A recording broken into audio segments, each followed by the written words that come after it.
United Kingdom in particular, I think, can play a part in monitoring the ceasefire, but also decommissioning the capability of Hamas and their weaponry, drawing on our experience in Northern Ireland. Well, as agreed, all surviving remaining hostages were freed this morning, with hundreds of Palestinian prisoners also released. Hamas says it will hand over the bodies of 4 deceased captives by tonight. A woman arrested on suspicion of murdering 2 young children has been detained under the Mental Health Act. The 2 and 3-year-olds were found at a house in Stafford yesterday morning. Thousands of Vodafone customers have been experiencing internet issues. The operator's asked for patience while it tries to sort the problems. And England's Millie Bright announced she's retiring from international football. The 32-year-old says it's never an easy decision, but it feels like the right one. In the city, the FTSE 100 closed up 15 points at 94.42. The pound buys $1.33 and €1.15. LBC weather, some clear spells in the north and far west tonight. Cloudy for the south and far north, a low of 3 degrees. From Global's newsroom, for LBC, I'm Daryl Jackson. This is LBC from Global, leading Britain's conversation. Cross Question with Iain Dale. Hello, a very good evening. It's 2 minutes past 8 on LBC. I'm Iain Dale. Welcome to Monday's Cross Question. On the panel with me, to my left, Rebecca Reid, journalist who's a columnist for the I newspaper. Next to her is Andrew Bowie, Conservative Shadow Scotland Secretary and MP for West Aberdeenshire and Kincardine. To my right, Natasha Clark, LBC's political editor. And to her right, Tom Hayes, Labour MP for Bournemouth East. 0345 6060 973 is the number to call. You can WhatsApp us on that number, and of course watch us on Global Player and the LBC app. Call 0345 6060 973. Tweet at LBC. Text 84850. Cross Question with Iain Dale. This is LBC. Well, let's go to our first question. It's a text question from Gordon in Hampstead. Is the US Secretary of State Marco Rubio right to say that today was one of the most important days for world peace in the last 50 years? Tom Hayes. Yes, it is an historic day, and it's a day that many of us have been wanting to see for a very long time. To have the release of hostages, the release of Palestinian prisoners, to have what seems like the beginning of peace is a historic moment, but clearly it's just one day. We have to keep on seeing the next day and the day after filled with peace, because ultimately the only way in which we secure a longer standing peace and stability in the region is to build that 2-state solution, to have a recognition of Palestinian statehood, as the UK has already moved ahead with, and to make sure that we've got aid flowing into Gaza and the Palestinian territories. How much tribute do you pay to Donald Trump for this? Would it have happened if he hadn't been president? It's a good question. I certainly pay tribute to Donald Trump on this. You've got to stare facts in the face. You couldn't have secured this peace deal without him. Joe Biden obviously offered something which is reasonably similar some months ago and wasn't able to get it over the line. Perhaps it was too early in the conflict to have secured the peace then. But without Donald Trump, we wouldn't have had this peace deal secured today. Natasha. On Trump? Yeah, I think that's fair to say that he has obviously shifted the dial. Whether he is responsible for this, like you say, obviously the groundwork has already been laid with previous administrations. But yeah, absolutely. He obviously holds and commands the respect of some of the other leaders that potentially were not on side previously. I think I heard Turkey mentioned earlier today as one of the countries that was not, and that was quite instrumental in helping get this deal over the line. Of course, there's so far to go. We're seeing all these images of this press conference that Donald Trump's been at, peace in the Middle East, and these big signs everywhere. We're not quite at peace in the Middle East, it's fair to say, are we? This is a big step towards it, but the other steps of Donald Trump's peace plan, of which we're on step 1, 2. There's I think 20 of this to come. We've got a really long way to go. We've also had ceasefires in the Middle East before, and they've not held. So I think many of the hostage families, even a couple of days ago, were very much holding their breath. Obviously, we've had huge steps forwards with them being released, but we're very far off. I think peace in the Middle East is probably a little bit too early to say that.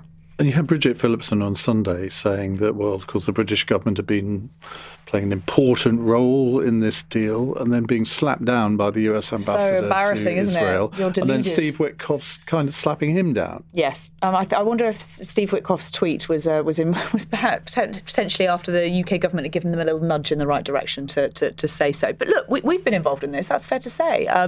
Keir Starmer has been very involved in trying to coordinate this behind the scenes, as he has been doing with Ukraine as well. It is obviously hard to know exactly how instrumental we have been. But, to say that we've not been involved at all is obviously false, isn't it? And just on the question from Gordon, I mean, the most important day for world peace in the last 50 years. So we go back to 1985. I mean, you'd have to say the fall of the Berlin Wall, I think, probably ranks at least, I would say that outranks this. Rebecca, what do you think? Yeah, I mean, I don't remember it because I wasn't born, but in theory, I completely agree. I mean, during the last years where I can still make those comments on panels, they're nearly gone. Yes, I think the Berlin Wall probably is more significant, but then perhaps we just think that because it happened. And I think to have done on the day after the Berlin Wall fell, to have said, right, well, we've got peace now, would have been very presumptuous. Similarly, it just feels very, very early to call it peace. I'm not sure you can call it peace for another at least few years.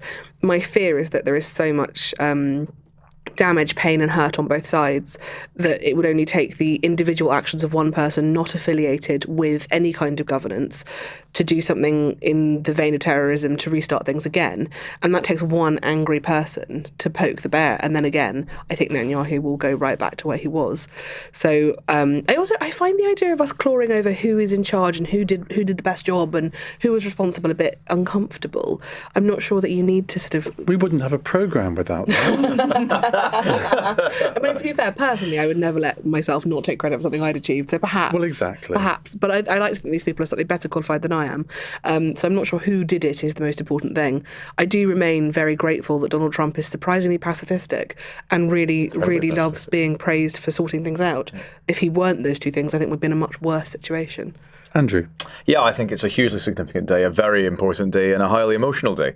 It was less than 2 months I was privileged to have been in Israel myself and visited one of the kibbutzes, one of the villages where hundreds of men, women and children were kidnapped, raped, murdered in front of their families. I also visited the Nova Music Festival site where equally some horrific things were done by Hamas terrorists to young people who were there enjoying a music festival. And I met the mother of one of the hostages who was still being held up until today. And I saw he was returned to his family today. So a hugely emotional day. I can't imagine the feeling of joy and relief on behalf of those families who saw their loved ones being released. Very troubling to read that not one of the female hostages who were taken actually survived up until this point. And I think that is incredibly troubling indeed.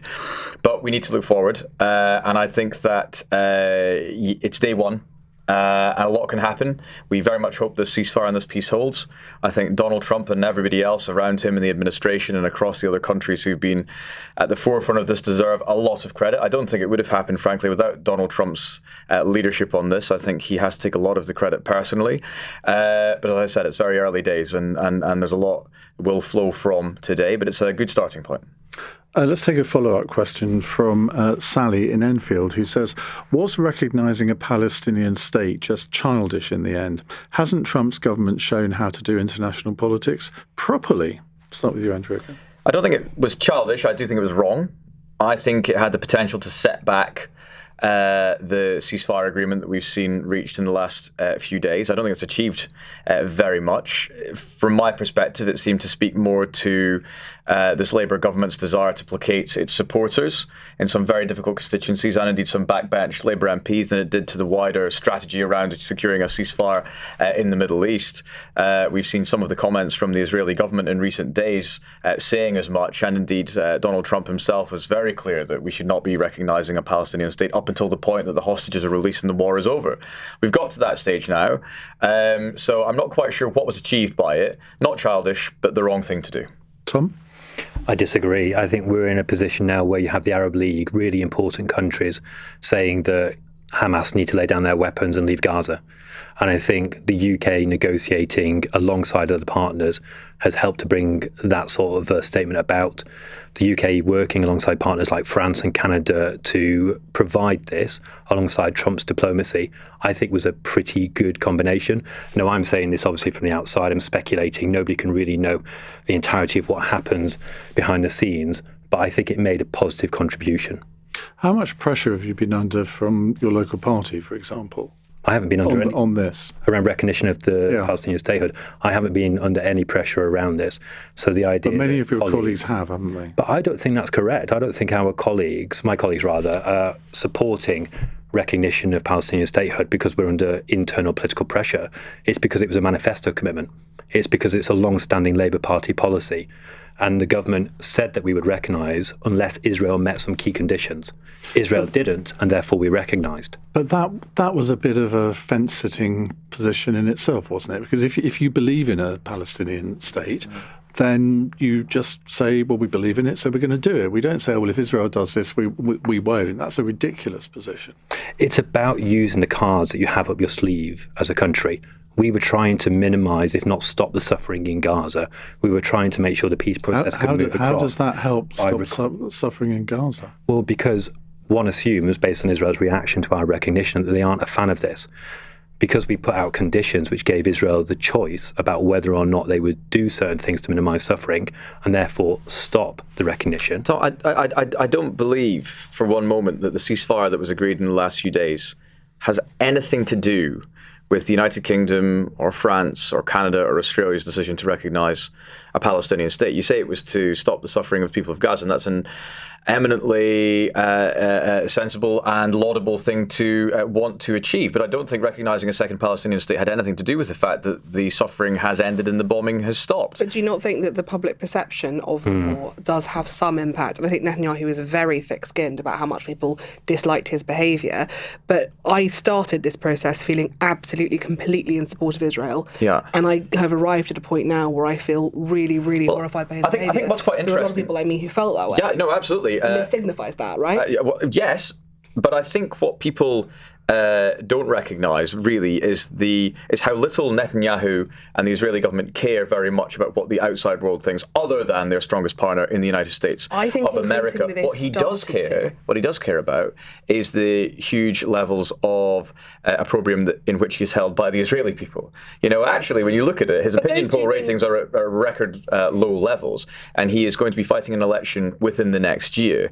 I think that matters far more to Netanyahu rather than what Sir Keir Starmer or Emmanuel Macron or Mark Carney decide to do on a Palestinian state. Those all flow together.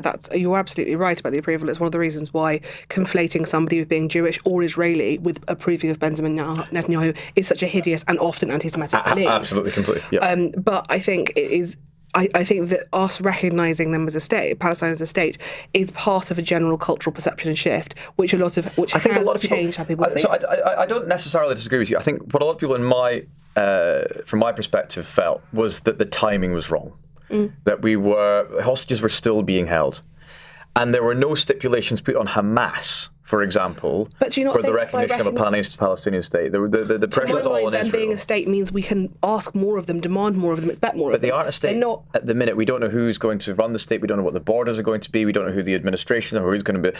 But do we not force that? By recognising them as a state, we now say, right, you want to be big boys? Be big boys. Come play properly. So we don't recognise Taiwan as a state. Let's bring I want to bring in Natasha. Natasha, is there an upside here for Keir Starmer politically at home? Because he's got record low approval ratings at the moment. Are there people either within the Labour Party or outside the Labour Party who are going to think, well, he's played a blinder on this? Potentially. I'm not sure if there is a link between recognition of a Palestinian state and what we've seen in the last few hours and days. That being said, Keir Starmer might want to say that there is. He might want to use that as a win, absolutely. But yes, I think I agree with you, Rebecca, on what you say about the changing perceptions of the public in terms of Israel and Netanyahu's position. I don't quite buy the whole it was a manifesto commitment, which is why we had to do it now, because obviously, the government has felt that this is a politically opportune moment to do so, right? And just to say, in outlining it as a manifesto commitment, it was going to happen at some time in the Parliament. But exactly as Andrew's saying there, you're speculating that a Kemi Badenoch government would have had no cards up its sleeve. It could have done very little with the Israeli government. You were saying that they don't really respect the views of the outside world, including a Kemi Badenoch government. With Keir Starmer, he was using recognition in order that he could try to alter Israeli policy towards Gaza. He didn't mention Kemi Badenoch. No, but he was saying effectively that Israel doesn't listen to the outside world beyond America. So if you had Kemi Badenoch as Prime Minister... they're tweeting about us all the time, so I think someone's listening somewhere, but right? Surely, Kemi Badenoch, the Prime Minister, what would she have done differently that would have meant that Israel would have listened? Kemi, I can guarantee, would not have recognised a Palestinian state at the time that this government decided to recognise it. I think. But how would she have secured Israeli attention? I mean, that's a huge hypothetical question. It's almost impossible to answer, but we would not have done it as President Trump refused to do, and actually managed to achieve a ceasefire by maintaining that dialogue and indeed positive engagement with the Israeli government, despite some difficult moments, in particular the moment that Israel bombed Qatar. They managed to maintain that dialogue because he refused to go along with the plans of the other international actors, Australia, Canada, France, the United Kingdom, in supporting and calling for and recognising a Palestinian state. And by the way, Italy didn't, the Czech Republic didn't, Germany didn't, Japan didn't. There was a lot of our allies, indeed we were in a minority in the G7, who did choose this moment to recognise a Palestinian state, and there's a reason for that. Right, we're going to take a couple more questions on this subject, then move on to something else. 0345 6060 973. It's 16 minutes past 8. This is LBC. At TfL, we're helping to make bus journeys greener. Our entire bus fleet is 100% low or zero emission at the tailpipe, including those for our Superloop routes, helping improve air quality for all. And we'll have a fully zero-emission fleet by 2034. That is how we're making the greener way to travel brighter for everyone. Search TfL Improvement Plan. To the Mayor of London and TfL, every journey matters.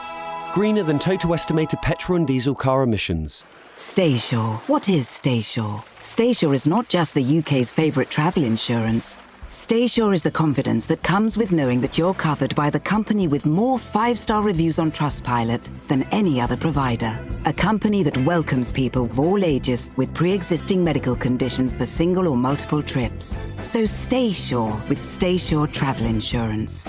UK's favourite relates to number of 5-star Trustpilot reviews, T's and C's and verifications at staysure.co.uk/reviews. Hello, I'm a National Lottery scratch card. Over 5 people a second win with me. Ooh. That's like 30 winners since I started talking. Oh, 12 more. 14. 21! Is there a win in store for you? Play a National Lottery scratch card today. Winners is an average. Search Dream Big, Play Small. Rules apply. Players must be 18 or over. Brands that use radio are 49% more likely to get noticed. Amplify your advertising at radiocentre.org. Assuming you want to get noticed. Cross Question with Iain Dale on LBC. 18 minutes past 8 on Cross Question on LBC. We have on the panel tonight Conservative MP Andrew Bowie, Labour MP Tom Hayes, journalists Rebecca Reid and Natasha Clark. I need no introduction. A revered LBC political editor. Feared, yeah, by some of us. By you, yeah. Yeah, quite. Jay in Saffron Walden is on the line. Jay, what would you like to ask? Yeah, good evening, panel. My question is, does Donald Trump, after threatening, begging, does he deserve Nobel Peace Prize? Well, that ship has kind of sailed for this year, hasn't it? But obviously there's next year. I think I heard, was it the Israeli Prime Minister or the Speaker saying this morning that they've got a whole coalition of countries to put forward Donald Trump for next year's Peace Prize? Andrew, let's start with you. Yeah, I think he probably does deserve to get the Nobel Peace Prize. I mean, if this peace holds, and if this is a new dawn in relations between the Palestinian people and the people of Israel, and indeed the wider Middle East region, then yeah, he absolutely does deserve to win the Nobel Peace Prize. Let's not forget that Barack Obama received the Nobel Peace Prize within months of taking office, having done absolutely nothing to deserve that Peace Prize. So I think, on balance, I think Donald Trump probably does, and he claims he's prevented, I think, 7 wars. I think Barack Obama received it before he became president. I think you might actually be right. I think you might be right. Yeah. Remember how great life was when he was in charge? We've got peace in the Middle East. What more do you want? Still like war in Afghanistan and Iraq when he was in there is an argument that if Barack Obama had done what he should have done over Syria in 2013, if David Cameron had, that a lot of things might be very different in the Middle East. Remember how cool he was. You're so shallow, Rebecca. If Miliband had done what he should have done over Syria. Yeah. Okay, Rebecca. It's hard for me to say that Donald Trump deserves to have breakfast, let alone a big award. But I suppose it wouldn't make any material difference. And actually, to be fair, as I said before, he does love stopping wars, and I'm keen on that. So if it keeps him happy and it gives him something shiny to play with, this is apparently the 8th that he's stopped. Yeah, but then I could say that, couldn't I? Like, we can all say things. It doesn't necessarily mean it's true. We actually went through the list on the programme on Thursday, and it was quite difficult to justify some of them, it has to be said. Yeah, I mean, I was hurt not to have been included personally. I don't know whether anybody else felt the same way. So shallow and an egotist. Excellent. Why do you think I'm a journalist? Natasha. Do I think Donald Trump deserves it? I don't know how. Obviously, Donald Trump, his leadership has been vital. I think we agree that he's all had an impact on this. Does he deserve the Peace Prize for it? I thought it was more meant to be, the architects of these sort of plans. And is he the architect of this plan? Probably not. The Steve Witkoffs and the Tony Blairs and the others who have been involved in creating this monumental deal and sorting it out in the region, I think, potentially have a greater claim to it. That'd be me. But I'm not on the committee, so I don't think I'll get a vote. Might be next year. Maybe I will. Tom? It's too early to say. It's like saying Bournemouth a few games into the season are going to win the Premier League just because they're doing well. It's not the case. And I would actually like to see over the course of the year community leaders in Israel and in Palestinian territories able to play a constructive part in delivering peace, and that they may be getting considered for the Nobel Peace Prize. Because it's not unusual for this Peace Prize to go to multiple people, is it? It doesn't have to go to one person. But equally, do we? Is it more a question from the caller? Do we appease Donald Trump by giving it to him? And does that help? Because Keir Starmer's whole shtick has been about we need to keep Donald Trump on side. We need to keep him happy. Many people have been willing to stand up and say this is the wrong approach. But actually, so far for Britain's approach, I think I'd argue it's gone quite well. Okay, let's move on with Scott in West Hampstead, a text question. He says, they say that if something looks like a duck, swims like a duck and quacks like a duck, then it probably is a duck. Shouldn't this simple logic also apply to our relationship with China? Or China. If it repeatedly spies on Britain and repeatedly launches cyber attacks on Britain, then isn't it quite clearly a security threat to Britain? Natasha, you've been following this. I mean, we should say this evening the Security Minister, Dan Jarvis, has denied claims by Kemi Badenoch that the government had a role in collapsing this criminal case against two men accused of spying on behalf of China. Yeah, it's really complicated case, and I think it's going to be a while before we really get all the facts of this case. And this has been, Dan Jarvis speaking in the Commons, has been the first time that we've actually got a government minister sort of trying to explain what's happened. And he was pretty certain in what he was saying, wasn't he? He was pretty forthright. He was pretty passionate in his sort of defence, saying there's been wholly inaccurate media reporting on this. We were not involved in withdrawing evidence, withholding evidence. Kemi Badenoch has accused the government of basically collapsing this trial on purpose to essentially curry favour with China. And I think her words were suck up to. She used the word suck up, which is particularly rude. Yeah. Well, or you could use the word appease. Yeah, exactly. But it's fair to say this government have been pursuing a closer relationship with China. Mm-hmm. Keir Starmer was due to fly there this year. Looks like that's probably going to be next year now. Rachel Reeves has been over there. Ed Miliband's been over there. He signed an energy deal with China, which we don't know anything about. There's clearly quite a lot going on there with our relationship. This government is decidedly taking a different path than the last.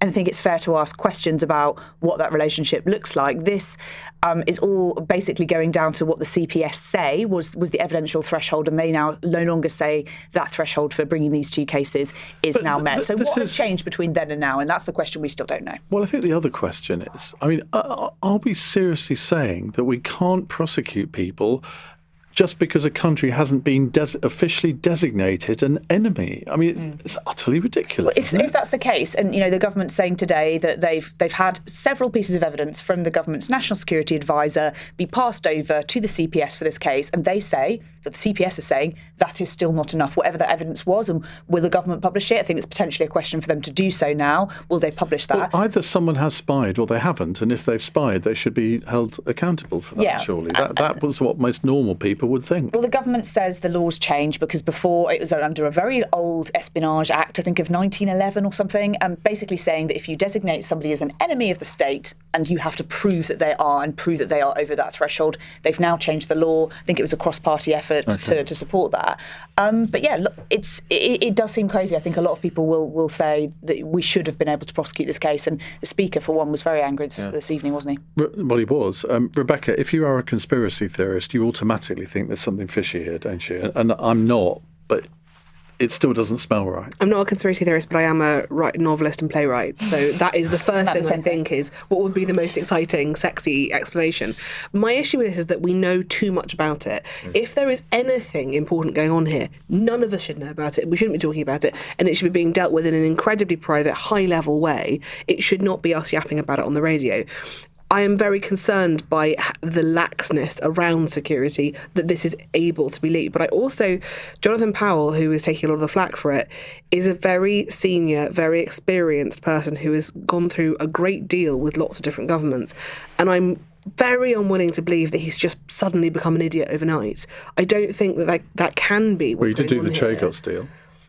I mean, again, I'm willing to believe there's more to that story. And I just think we live in a very dangerous level of information at the moment where people feel like they know everything that's going on, but there are probably things that we necessarily can't know, which then there's a vacuum of information. And we know how dangerous vacuums of information are in this country because people fill it with their imaginary stories.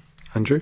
Well, I sat through the statement today by Dan Jarvis, and also his answers to Kemi Badenoch's questions. And I still think there are questions to answer. This is incredibly murky.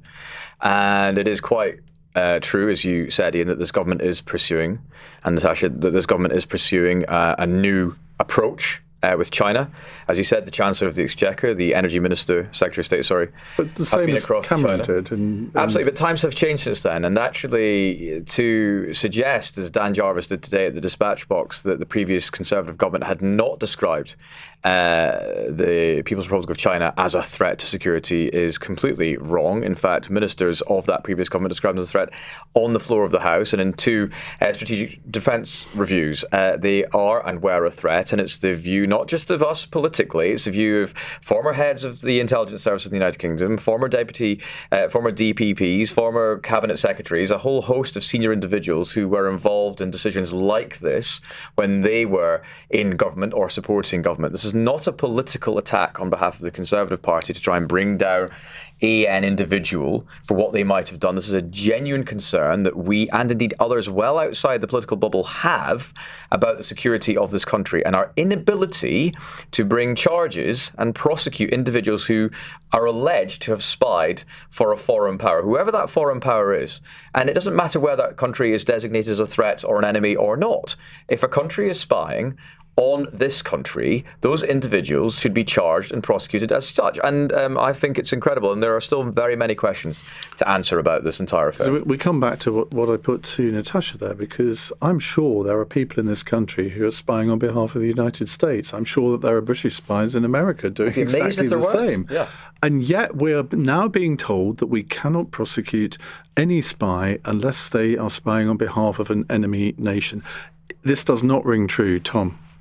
Look, I think two things can be true, just going back to what Andrew was saying there, which is that you can have Conservative and Labour ministers saying that China poses a national security threat, whether it's through cyber attacks, whether it's through other means, but also that it provides a strategic economic opportunity. I mean, I'm looking at the table here and there's 1, 2, 3 iPhones. I know Andrew's got 1, 2, designed in California, assembled in China. Most people's EVs will have Chinese batteries in them. The solar panels on people's roofs will be made in China. And we'll have far more if Ed Miliband has anything to do with it. I actually tried to buy a laptop that didn't have Chinese components in it, and I was told there's no such thing. I feel bad for them, though, with mine. Much times you listen to the stuff I say all day long, the nonsense I come out with. And that being the case, it's the second largest economy. So we have to decide as a country what opportunities we wish to seize in order to lower people's bills and gain economic advantage. We have to decide what sort of a relationship we want with a country which is the second largest economy in the world, when so many of our supply chains are intertwined and so many jobs will depend on Chinese investment and Chinese supply chains. I think you can have those two things be true at the same time, and I think we need to have a good, sensible, strategic debate about how the UK views China. I'm not completely convinced that that's happening right now. But national security surely the Conservatives carving from the sidelines. National security will always come first, and you saw that today with the Security Minister speaking very robustly in the House of Commons. The government are really frustrated and disappointed about the fact that this is not proceeding to prosecution. The Minister outlined the many ways in which the government have tried to facilitate that, but ultimately we just need to make sure that the legislative framework on which these decisions were taken can be changed. But when the CPS are saying that they asked the government for the evidence that would help them reach that threshold to enable them to bring charges, and that evidence was not forthcoming, there are questions to be asked of the government as to why they weren't able to furnish the CPS with that evidence. The evidence was there. We know it was there. So why did the government refuse, or why were they reluctant to, or why couldn't they give that evidence to the CPS? These are questions that we didn't have answers to in the House of Commons today. For as much as I respect Dan Jarvis very much, I think he's a very able, competent and honourable minister, and I think he's doing a very diligent job, he wasn't able to answer those questions on the floor of the House today. And that's why this saga will rumble on until we actually get the answers that we need. And not just us. As I say, this is not the Conservative Party asking these questions. But do you these not are think there senior might be a individuals. reason? Like, there might be an actually good, sensible reason that information well, then cannot the Prime be Minister, available. the Prime Minister should presumably then take Kemi Badenoch and Ed Davey aside and on Privy Council terms explain to them what the reason is. And he is able to do that, as former Prime Ministers have, with their counterparts on matters of national security. In fact, very often it'll happen. But the trouble is, even that, we wouldn't even be allowed to know that, would we? That No, but it was still he's done in the that. right direction. It's still the main problem with this government is their comms are so poor consistently, and that would be the kind of sensible grown-up thing that he should do. I think it is also worth saying that on recent occasions, be it, for instance, on the Chagos situation, the Prime Minister has said on the floor of the House that he has offered briefings to the Leader of the Opposition, and she hasn't always taken those up.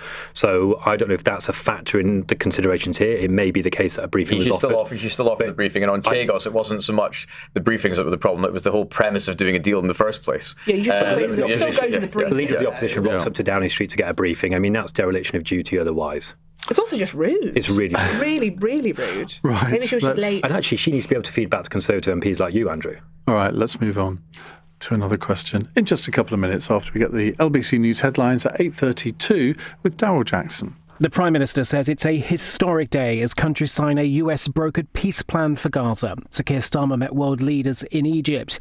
US President Donald Trump received a standing ovation at Israel's parliament earlier today. All 20 surviving hostages have been freed in exchange for 2,000 Palestinian prisoners. A woman arrested on suspicion of murdering 2 young children has been detained under the Mental Health Act. The 2- and 3-year-olds were found at a house in Stafford yesterday morning. And the government says MI5 will now take steps to protect Parliament from spying. It follows the collapse of a Chinese espionage trial, with Downing Street strongly rejecting claims it had a hand in the case not making it to court. LBC weather, some clear spells in the north and far west tonight. Cloudy for the south and far north, a low of 3 degrees. Weekdays from 7 a.m. Why this staggering level of incompetence? Straight to the point. This is the economics of the madhouse from this government. Nick Ferrari at breakfast on LBC. But she does seem to struggle with her sums. Listen on our free Global Player app or the new LBC app. Download it now from your app store. LBC. Roll up, breakfast, everyone. It's time to scale up that fishmonger business, Anne. With free day-to-day online banking from Virgin Money, you'll be a big fish in no time. Now that's a real catch of the day. Open Virgin Money's M account for business now. UK excludes NI, Channel Islands and Isle of Man. 18 plus fees apply for chaps and international payments. Terms and exclusions apply. Backed by the current account switch service. Virgin Money is a trading name of Clydesdale Bank PLC. Welcome our new bookworms to the club. Now, do you read traditional books or e-books? Oh, real books. Traditional, always. Yes, quite. I read e-books. I adjust it so the font's huge. They make large font books. Think bigger. Imagine Moby Dick all cuddled up with a book. His font size. Oh, my goodness. Maybe it's time for varifocals. At Specsavers, get 2-for-1 varifocal glasses from £110. Conditions and exclusions apply. See online for details. Train to Peckham, kids in tow, rooftop cinema time. 6 packs of popcorn? I think one will do, Nina. Ah, clear skies, comfy seats, a talking panda, clearly what we all needed. Okay, everyone's seated and happily doing panda impressions. I wonder when Nan can watch the kids so I can come back with James. Oh, just the two of us. Download the Southern Railway app to book advance tickets from only £8 on off-peak journeys. Southern Railway, where every stop is a story. Terms apply. See our website for full details. Cross Question with Iain Dale. Watch live on both Global Player and the new LBC app. 8:34 on LBC. Andrew Bowie is the Conservative Shadow Scotland Secretary and MP for West Aberdeenshire and Kincardine. Tom Hayes, Labour MP for Bournemouth East. Rebecca Reid, a journalist who's a columnist for the I newspaper. I used to do that, but I don't do it anymore. So sorry. You probably replaced me. It wasn't to do with me. Demographically, I think we're a little Natasha bit different. Clark is LBC's political editor. No, yet, obviously. Yeah, I'll have a right, with Rebecca. a text question from Matt in Orsett. Where is Orsett? I have heard of it. Is it Dorset without the D? Anyway, the government's digital ID scheme was originally laid out to stop illegal immigrants working even though they're doing so in the black economy for people who wouldn't ask for ID cards anyway.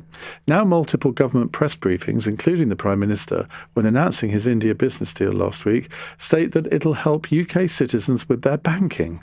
Does it shake your confidence in digital IDs when the reason for having them keeps changing? Rebecca.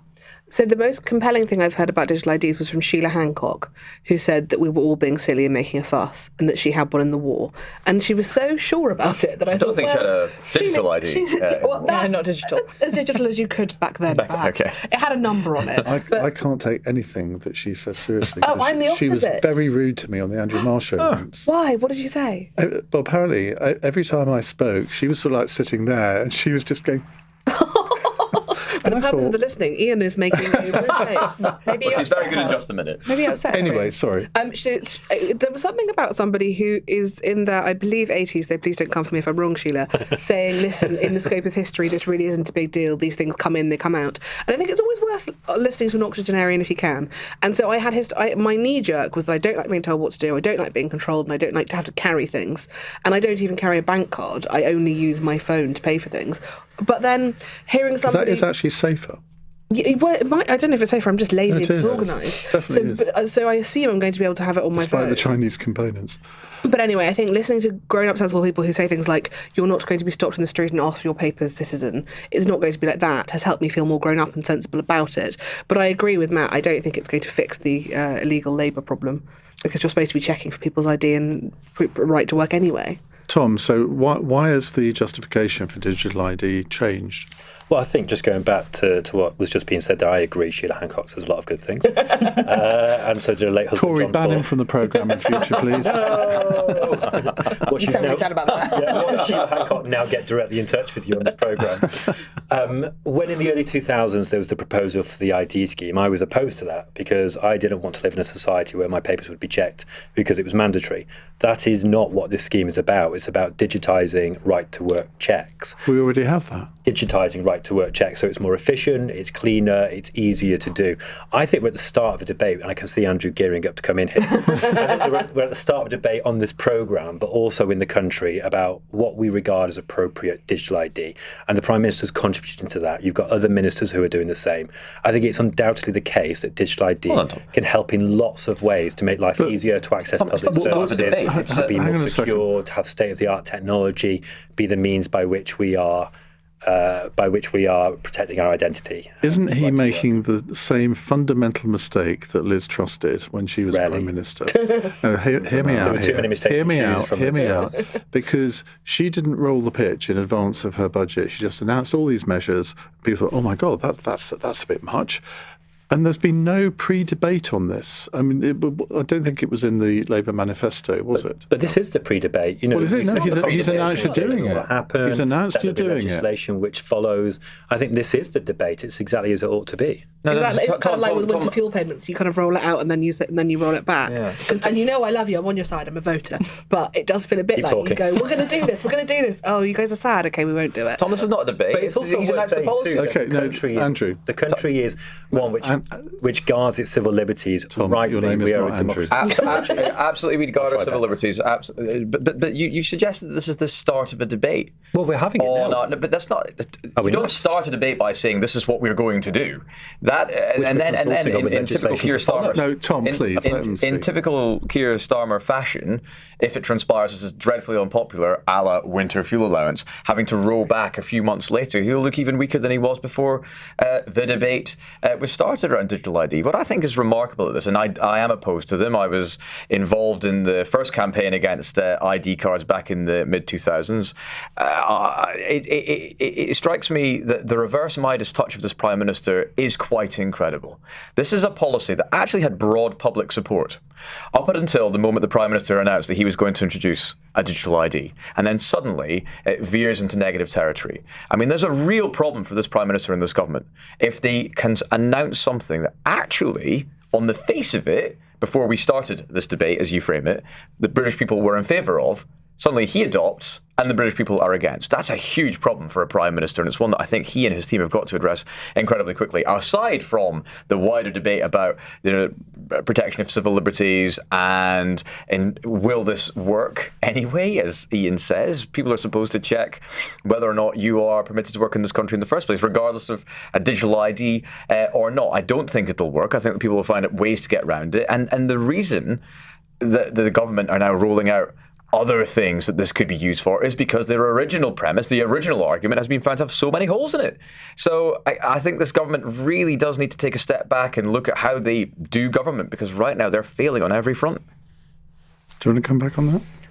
All I would say is I'm not going to take any lectures from Andrew about how this Labour government ought to do government. As you were saying, well, maybe you should because we had 14 years, and the 14 years is quoted back to painful years. Well, it might have been painful, but the British people delivered us election wins in 2010, 2015, 2017, and 2019 with an increased majority at an increased vote share at every single time of asking. David Cameron, leader of the Conservative Party for 11 years, 6 of them as Prime Minister. You've managed to get to the very tail end of where we were in 14 years in 14 months. And it's painful for the country. It's painful for us watching in Parliament. And the ID card shambles is just endemic of how this government does policy. Well, the most important result of this debate is that we found out that Orsett is in Essex near Thurrock, which as an Essex boy I feel I should know. It's down the other end from where I come from. Right, a text question from Carol in Trowbridge, which I do know where that is, in Wiltshire. West Streeting says he's happy to start talking about the damage... Did I come to you, Natasha, on that question? That's okay. You could skip me. Are you sure? Yeah. I wasn't deliberate. That's okay. It felt deliberate to me. Senility. Okay. He's crossing me, I understand. That's fine. Right. You'll have a view on this one. West Streeting says he's happy to start talking about the damage which Brexit has done and is still doing to our economy. Admitting is one thing, but what should actually be done about it? Now, the Health Secretary has said he's glad that Brexit is a problem whose name we now dare speak when it comes to the long-term problems within our economy. Natasha.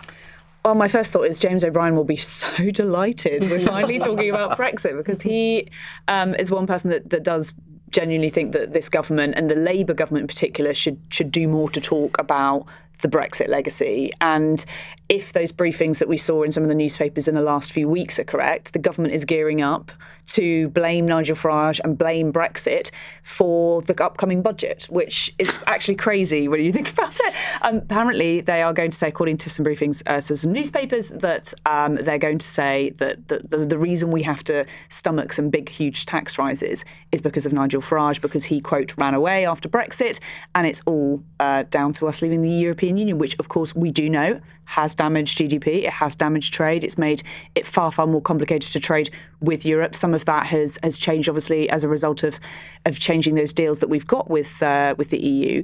But I personally don't think this is a debate that the government should be reopening about on Brexit. The question for what should be done about it, that is a question that all of these politicians, I don't have that answer, but I would really love to hear from both of you about what you think should be done about it, because that is, Brexit's done and dusted. We have left. that we cannot open that can of worms. Just, again, I don't think that's my personal opinion of it. And yeah, we need to be focusing on what we can do to make trade easier and to focus on some of the things that in our economy where Brexit has hit it. I don't have those answers, but I think it's really quite dangerous to be opening up that Brexit argument again when we finally stopped talking about it for a bit. Andrew, I can't remember how you voted in that. Well, I voted Remain in the referendum and then got elected the very next year on a manifesto commitment to follow through with the will of the British people to take Britain out of the EU. So I was very comfortable in what I was doing in Parliament, and indeed voted for Theresa May's deal and then Boris Johnson's deal, and finally famously got Brexit done, which is where we should leave it.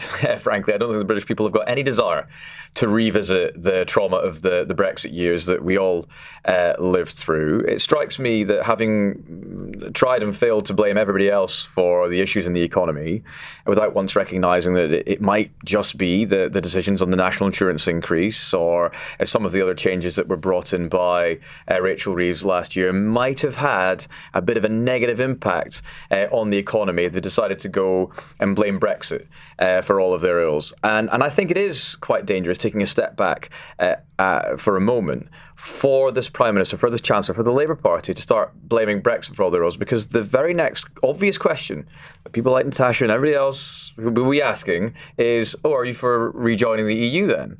Which is a question I don't think Keir Starmer wants to answer, especially with the threat that the Reform are posing to them in their supposed heartlands across the north of England that, clearly voted to leave the EU. I think it's a very dangerous strategy for them to embark on. Very risky, but I can see why they're doing it. Tom? Well, the government's already answered that question, which it doesn't see rejoining the European Union as happening. But I think we do need to stare facts in the face. You were just talking about it there, which is that we've got higher bills in the supermarket because of a bad Brexit deal. So it's important that we obviously get through this cost of living crisis, but recognise that some of these higher costs are Keir Starmer's renegotiated all of that. I thought it was now a good Brexit deal. And I was just coming on to talk about the fantastic trade deal that was negotiated by Keir Starmer. Which supersedes the one that Boris Johnson negotiated. Which was an awful deal, which is about resetting So we've got a good deal now, is that what you're saying? We've got a good first step towards an improved relationship with the European Union. There's clearly more work to do. Apart from the fact the e-gates thing is, he promised that we would all be able to go through e-gates in European airports, and apparently we can't. Well, let me just stay on one thing at a time, which is around the cost of living. We are going to be seeing bills coming down as a consequence of the EU-UK deal. And also when we're living in a more insecure time, a world which is very different to the world in which people voted in that referendum, we do need to be strengthening European security and defence relationships, and that is happening. And if I may, Andrew, I think we may both agree on the point I'm about to make. We also need to realise that within our country we have Reform who are not always going to stand up for British interests. We just saw today Nathan Gill pleading guilty to 8 counts of bribery, accepting Russian money to pump out Kremlin propaganda. We don't need the man that Nigel Farage would have made First Minister in Wales to be in the position that he was in. We need to be really scrutinising Reform's leadership and what that might mean for the country. OK, Rebecca? I go back to this comms thing, which is that there's a real difference between sprinkling in the occasional, and of course things are more expensive in supermarkets, partially because of Brexit, and giving a whole speech where you go over and over and over again. I've never heard someone say something interesting about Brexit, not once, not one time. And the idea, and there is a sort of... You must have been really bored in the years from 2015. I was largely very drunk. It was a lovely time. But I think the idea that you can kind of harp on about things that have caused, even if they're true, looking backwards again and again and again is bad sort of mental semantics, and it sets a sort of dowdy tone. And I think, again, I just want them to find whoever the modern version of Alistair Campbell is and get somebody in who is really silver-tongued and can make it feel good and sexy and positive and 1987 vibes again, as opposed to this constant, well, it's not our fault because the Tories were rubbish, and it's not our fault because of Brexit, because it just feels like whining, and it's very hard to get behind whiners. Do you, just very briefly, because we need to go to break, Tom, do you seriously think that if Rachel Reeves stands up in the budget and says, well, I know I've got bad news to impart, but it's all Nigel Farage's fault, people are just going to laugh, aren't they? Yes. Whoa, that was very fast. That was Andrew's voice. That was Andrew, by the way, just to be really clear to yes, who may or may not be listening. I don't know if it was Andrew. I don't think the public going to, in any way, shape or form, look at the Brexit deal that was negotiated and the impact on their cost of living.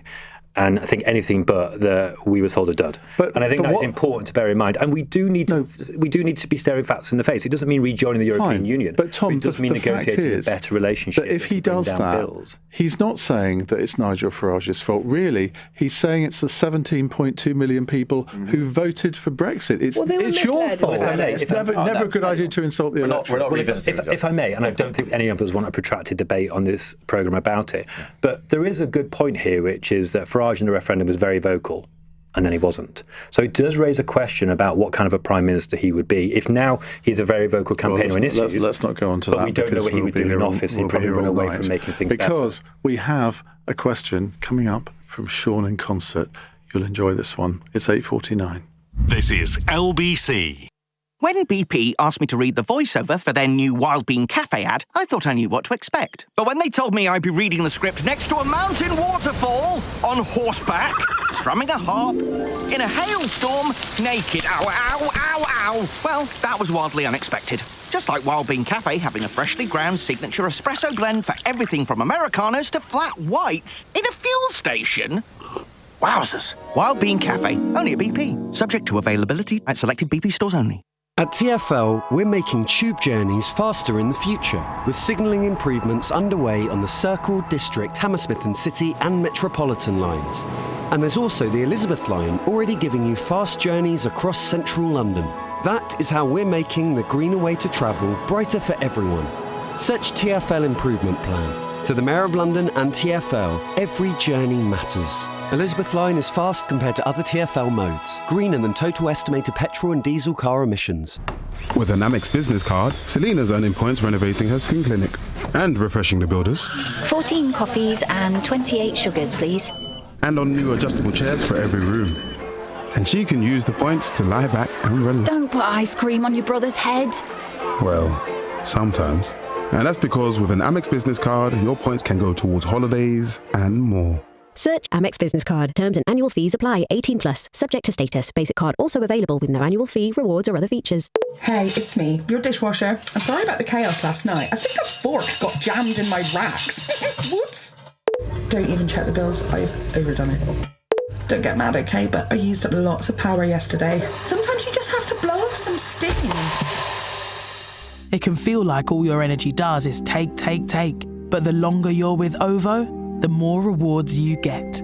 OVO, do energy differently. Beyond customers only. Eligibility required. Redemption limits apply. Leading Britain's conversation. Cross Question with Iain Dale. Alexa, send a comment to LBC. Andrew Bowie is with us, Tom Hayes, Rebecca Reid and Natasha Clark. Now, a text question here.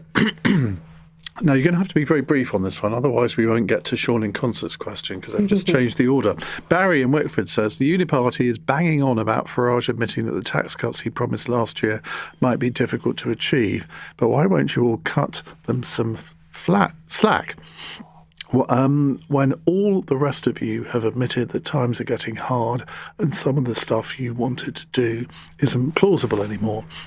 Or is this just another excuse to bash Nigel? Andrew? No, it's not another excuse to bash Nigel, but it is, I think, demonstrates the fact that Reform are slightly worried that last week you saw in the Conservative Party a proper well thought through, costed agenda for the future of this country that involved some difficult decisions in terms of cutting spending, but also a plan to reduce people's overall tax bill. And I think they need to demonstrate that they too have credible and thought through plans and not the pie in the sky commitments on taxation and spending that we saw in their last manifesto. So you know what? I actually welcome it. I welcome the fact that Reform are moving to this stage so we can have a genuine debate about the future direction of this country and what we want to see spent and what we want to see reduced in terms of the tax burden on the British people.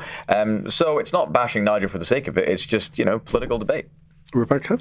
I would ask Barry to reflect on why he thinks somebody like me would be anti-Nigel Farage if there was any realistic prospect that I would be happier and richer under his leadership. I would really like to be a bit richer. I'm about to have a second baby. This is a very expensive period of time in my life. I would like primary schools to be better. I would like roads to work better. I want a better world. My dislike of Nigel Farage is not so deep that if he had good ideas, I would completely ignore him.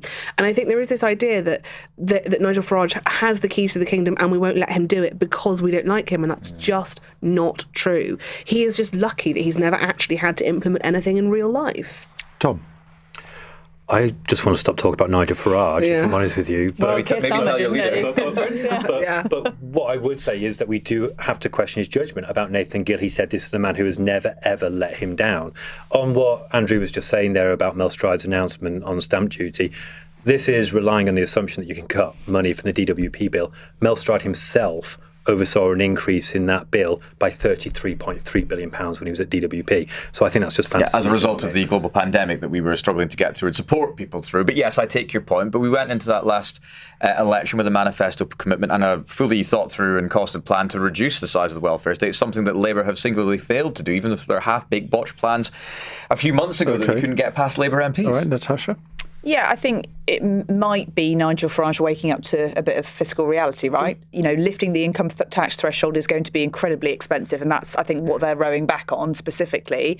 But they're still promising quite a lot of big cuts that they're going to pay for a lot of other things that they say would happen if they got into power. An insurgent party will always do that, because otherwise they'll just be seen as part of the so-called uniparty. Yeah, so is this an example of Nigel Farage actually thinking that he could win an election and could actually have to be held to account for his promises, and starting to sort of take a step back and say, actually, are my plans realistic for government? Because a lot of people, both of the left and the right, and a lot of journalists look at your numbers and go, bloody, that doesn't add up. OK, let's go to Sean in concert. Sean, very good evening. Hello, mate. How are you doing? I'm doing very well. Yellow sang a song about an evil woman, right? And that was true about her. Can the panel tell me what she did that was good for this country in the 80s, please? Right, just one thing from each of you, even if you can't quite bring yourself to do it. Tom? That was really harsh. Come back to me. Can I go first? Tom's going to think. Natasha? He gave you a book to write, Barry. That is true. Have you bought my book, Sean? Only for firewood. I bought the record. Evil woman. I have something. Okay, go. Tom has got something. Right, listen, Sean, from our Labour representative, he's got one thing that Thatcher did well. She actually showed leadership on the global stage around tackling climate change. And I'm just really sad that Kemi Badenoch's Conservative Party isn't carrying on that legacy. In fact, Bowie on his own website praises the 2008 Climate Change Act. He's now against it. Rebecca. That was going to be my one. She really hated acid rain. I'll give you two.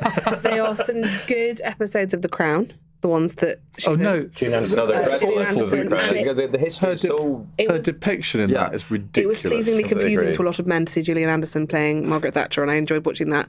And also, I admire anyone who sets a quite low standard of parenting. I think that more people can stand to set a low standard of parenting. It makes me feel better about my own. Ian, we simply don't have time. We've only got 3 minutes to the end of the show to run through all the great things that Margaret Thatcher did for this country. Liberalising the economy, making a stand on the wall, winning the war on the Falkland Islands. But I'll give you one, Help to Buy. My grandparents bought their first house because of Help to Buy. They were in a council house and they were able to own their own home because of the liberalisation and the council housing that she brought in through that policy. Now, Sean, can you bring yourself to quote one thing that you secretly admire her for? No. You did try, though. You thought about that? Yeah. I should say to our listeners that the first time that Sean ever rang into my programme, it was about Margaret Thatcher. And he was ranting on about how evil she was. And I stopped him and I said, Sean, you do realise you're talking to our greatest fan here. She's my heroine. And Sean said, heroine? You'd need to be on heroin to support her, didn't you, Sean? I did, mate. and I do apologise for the accent there. Thank you. I can't understand what they're having a banquet for tonight. Yeah, I should be there, but instead, Sean, I decided I would not desert my listeners tonight, and I'm here. But they have all got free copies of my book, can you believe? I think I bought all mine. 523 people attending I it. thought you meant us. Where's our free copy? Right, a fun question from Jane in Aldershot. My husband is one of the tens of thousands of people on Vodafone who had to do without the internet or their phone for most of today. If you lost all access to your phone and the internet for an entire day, how would you be filling the time? Rebecca. I mean, the truthful answer is I would be writing because I love it and it's really fun. And my books are freely available on Amazon. Search my name. Freely available? No, not freely available. That would rather defeat the object, wouldn't it? So you'd be writing books, Andrew? I think I'd be reading. I read far more before the advent of mobile telephones, WhatsApp, and Instagram than I do now. So I'd like to think I'd be reading far more. I know the whips, however, would be very worried that I was on some sort of defection escapade if I wasn't getting back to their messages. But no, I'd be having a great time. Tom. I actually try to do this every Sunday. I don't always succeed, but I'll go to the pub, I'll go for a walk, I'll just try and be away from my phone, and I feel so much better for it. Natasha? You can never be away from yours. No, I can. Saturday's my switch-off day. I do try to do that as well, Tom. I think it really helps. And I'm reading The Anxious Generation by, I forgot which... Jonathan Hay. Yes. And very, very good at talking about the links between social media and our phones and how anxious Are you and sad anxious? we all are. I know I'm not, but I feel much better when I put my phone down. I know. I'm one of the only people that aren't anxious, and I'm not. But no, I feel a lot better. Cooking, I think I'm going to say. Cooking or reading might be good, but just happier. Just much, much happier when I'm away from my smartphone. Right, thank you all very much for being on the panel tonight. On tomorrow's panel, we have Wilfred Emmanuel Jones, better known as the Black Farmer, a couple of MPs, Tonia Antionazzi from Labour and Dr Ellie Chowns from the Green Party, and the Conservative peer and political strategist, Lord Matthew Elliott. So they'll be here from 8 o'clock tomorrow night. Coming up in the next hour, we're going to return to the subject of the main events of the day in Israel and Egypt. And the question that I want to ask you in this hour is, what difference did our government's decision to recognise a Palestinian state make, for good or ill? And we can also roll in some calls about how you see the future of Palestine. Do you think that, say, in 5 years' time, there will be a fully fledged Palestinian state? What would it look like? Where would its borders be? And how will Israel live alongside it? 0345 6060 973 is the number to call.